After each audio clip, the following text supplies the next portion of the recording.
Yo folks, welcome back to another video. I want to talk a bit about the Bitwig Connect 412, and I'm pretty sure you already ordered one because, I mean, it just looks nice on the desk, right? If you're a Bitwig fan, it's probably a must-have. Maybe you think it's too expensive or you don't need one, but you have to admit, it just looks nice. So I want to show you some patching ideas that you can do with the Connect. And if you don't own an external synthesizer, you can still manage to do something with it, right? So let's say you are in Bitwig here and you use an, I don't know, some kind of sound, maybe a kick drum here. Very simple 808 style kick drum. A very basic thing that you can do is that you go output 9, and you go back in with input 3, very basic, in and out. So what you do here is you convert from a digital signal of your kick drum, and then you convert it to an analog signal, and then you convert it back to a digital signal, and then you go back in. So you go through an analog process, more or less, and you can spice up the sounds here.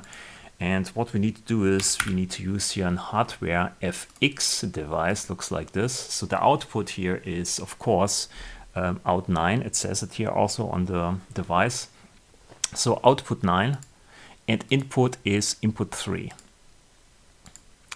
So with this, nothing really changes. It's maybe a bit louder. Yeah, but we can then use a tool here and just amp up the signal. Maybe I put a peak limiter here at the end, just to make sure nobody gets hurt. So we amp this up. You can see here, it's not going above 0 dB. It's kind of a soft clipper, hard clipper, soft clipper that gives you some overtones. Maybe exchange this here for something else. V8 kick.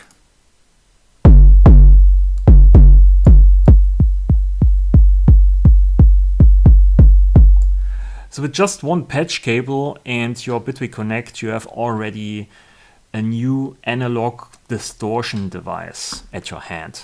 So it's not like you can do this with any sound card basically, but having the input and output jacks at the top and having these patch cables lying around, it's kind of inviting to do this all the time because it's just so handy. Just, you know, put it in there, call a hardware FX device and you're done. So it's not like you need to go back right into the device, or maybe at the back on your desk, under your desk to your computer, and have to patch up cables there. So that's one simple thing you can do. Oh, wait a minute, we can also do a bit more here.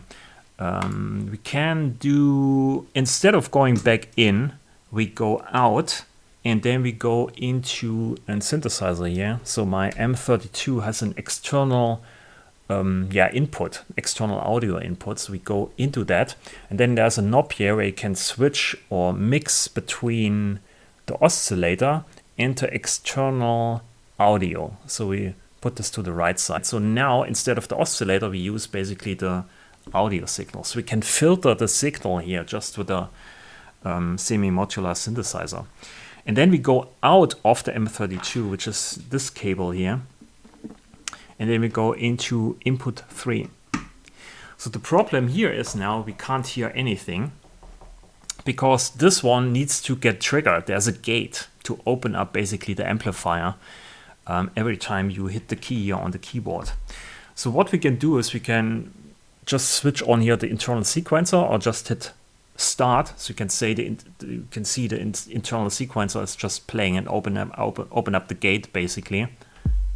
And then you can hear a sound, but that's not really very nice. What we can do now is we can use the output 10 here, the next output,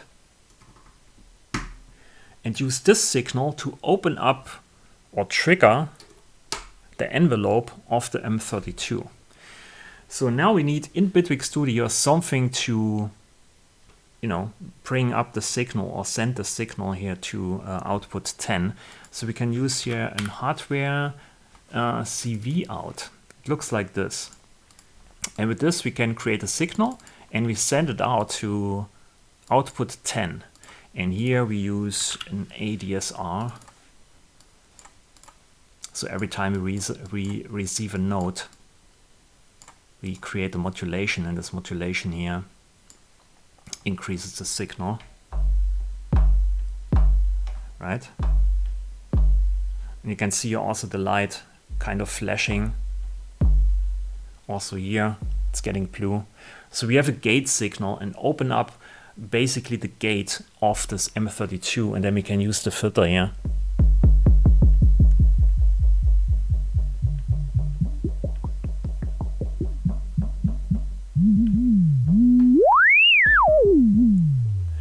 Switch this maybe from sustain to or sustain off. So we have also the amplitude envelope we can change here, so we can make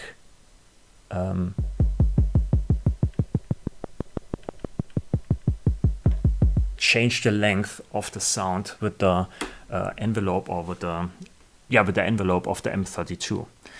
So you can see it's pretty fast. It's like using a Eurorack more or less. And if you have an external semi-modular synthesizer, you can use it in multiple ways. And if you just buy a Behringer synth or whatever, something cheap, yeah, you can do a lot of things. So this is a very simple setup. Let's remove this here.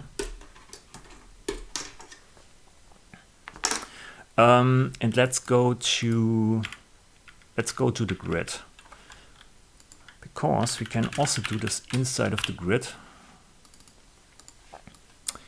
So here we take, let's say, a noise signal, and we go through an envelope that we can trigger with our MIDI keyboard.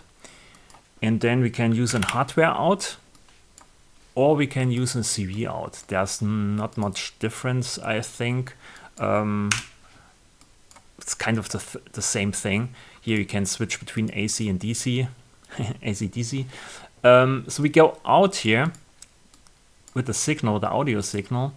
Let's see, it's out 9. So we choose here output 9. So we come out of this, and then instead of the M32, we use just this first setup again. So we have kind of a feedback loop now.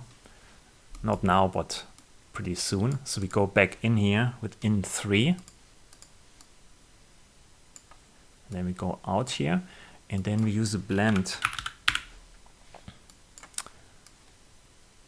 And we blend in the input. So this is kind of a feedback loop now here, as you can hear.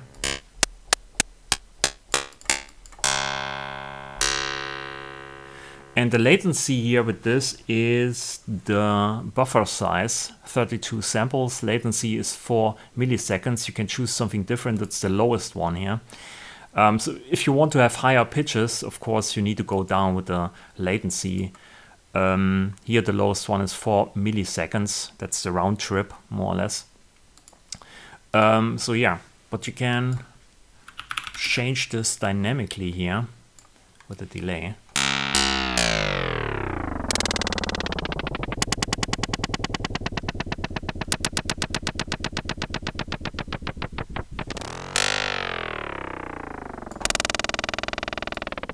So you can play around with this, maybe create feedback sounds, or just use it for delay effects, and everything goes through this digital and analog conversion, so it gives you a bit of grit, kind of. You can also overdrive it, like I did with the kick drum earlier.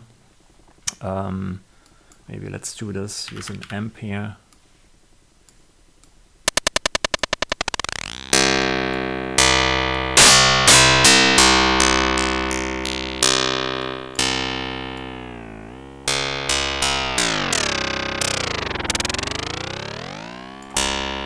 Also, we can use an oscillator. Maybe make this a bit longer here. And then instead of, let me see, you go out here. Maybe we don't need all of this. we use the input here as a phase distortion. Let me see how this sounds. So we go out here with the signal, out into the bit we connect and back in, and then we use it here to distort the sign. Right.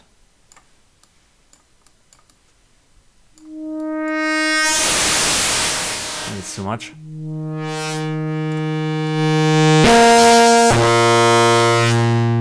And this is cool and all, and you can maybe use here some effects on that. Let's say a phaser before you go out, right?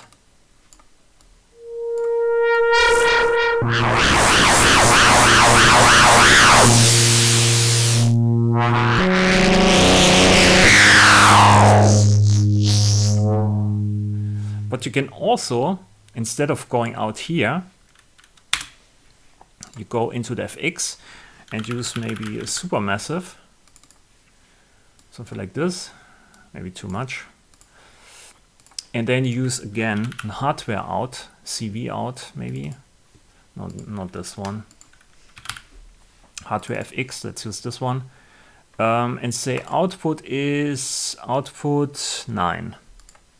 Then you mix it, right? So the signal goes out here into the reverb, and then we go into the bit we connect, into the scalable, and then back in, and then we send it here at the front in to distort the sign that produces the sound that goes out. So we have a feedback loop, more or less.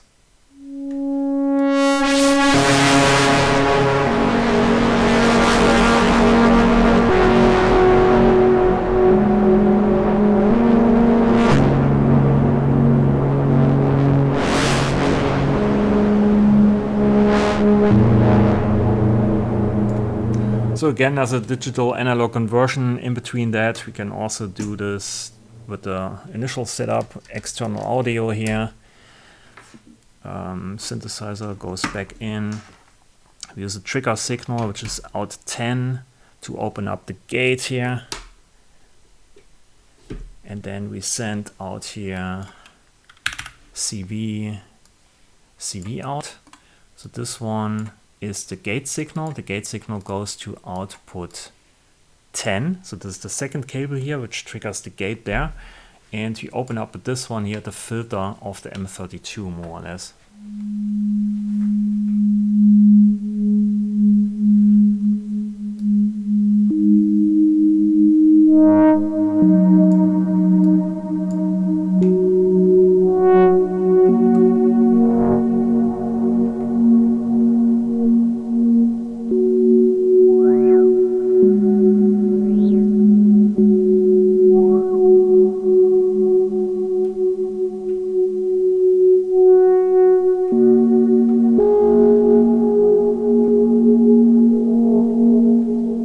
Maybe you can use the LFO for something here. I don't know. With the mod amount.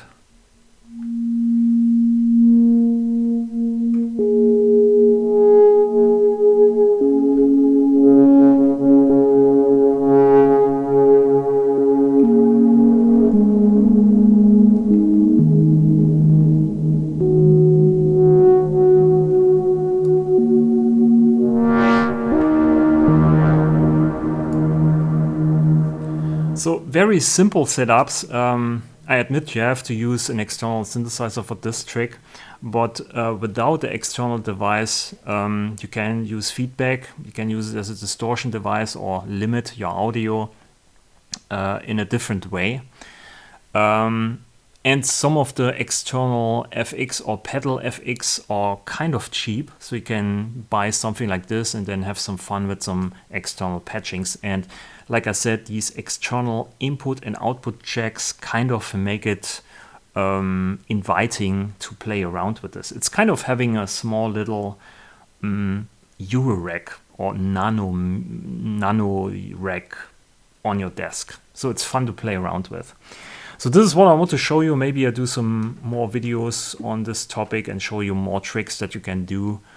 But I think that's kind of it. I want to show you basically a different Bitwig Connect video than all the other creators in showing you just the features, and you probably already know this how it works, right? So I don't need to show you this.